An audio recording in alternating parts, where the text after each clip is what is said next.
Breaking news. As it prepares to attack Ukraine, Russia bombs the road leading to the Friendship Monument. In what appears to be preparation for an attack that would use that road to reach Russian positions, Russia has destroyed a road near on its border with Belarus and Russia next to a monument commemorating the friendship between the three countries. Ukrainian border guards posted a video of an explosion on a road close to the statue on the messaging app Telegram. Andriy Demchenko, spokesman for Ukraine's State Border Guard Service, told Ukrainska Pravda, "They went from, 'We'll take Kyiv in 3 days' to, 'Blow up the road so they don't capture us.'" Located where Belarus, Russia, and Ukraine all meet is the Three Sisters Monument. The 1975 monument features a large white pillar with bas-relief imagery from the three countries' histories, as well as 3 tablets bearing the coats of arms of those countries. The Ukrainian Chernihiv Oblast, where the monument is located, announced their plans to have it taken down a year ago.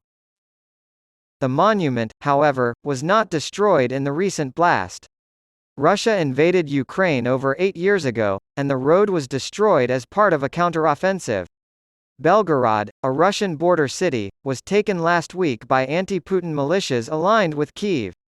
Russian supply lines have been the target of drone attacks. Russia shot down drones over Moscow on the same day it blew up a road next to the Three Sisters Monument.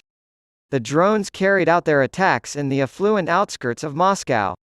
Drones detonated over the Kremlin earlier this month, just days before Russia's annual Victory Day parade. Kiev has strongly denied any responsibility for either attack. It's likely that Ukraine's expansion into areas dominated by Russia for nearly a decade will be a sluggish process. It has dug trenches and abandoned massive anti-tank barriers in some areas, while withdrawing its troops from others. It also retains the capability to launch missile attacks on Kyiv and other Ukrainian cities.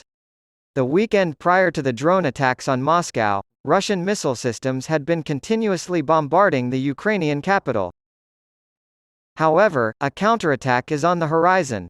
The besieging of Belgorod and the use of drones to attack Moscow demonstrated that Russia is vulnerable to attack. Russia is clearly committed to its counteroffensive, as evidenced by its destruction of the road. The sentiments of the border guards were shared by President Zelensky's chief of staff, Andriy Yermak. "The Russians are blowing up the border roads they were using to capture Kyiv in 3 days," he reportedly told Novaya Gazeta. Wednesday saw a meeting of Olympic sports organizations in the face of persistent questions about when and how Russian athletes would be allowed to compete again before the 2024 Paris Olympics. Even though Russia and its military ally Belarus are still at war with Ukraine, the annual meeting of the Association of Summer Olympic International Federations, ASOIF, takes place more than 2 months after the IOC detailed advice on how individual athletes from those countries could be reintegrated as neutral athletes. As the most important qualifying events for the 2020 Olympics begin next July, it is still unclear how neutrality will be defined.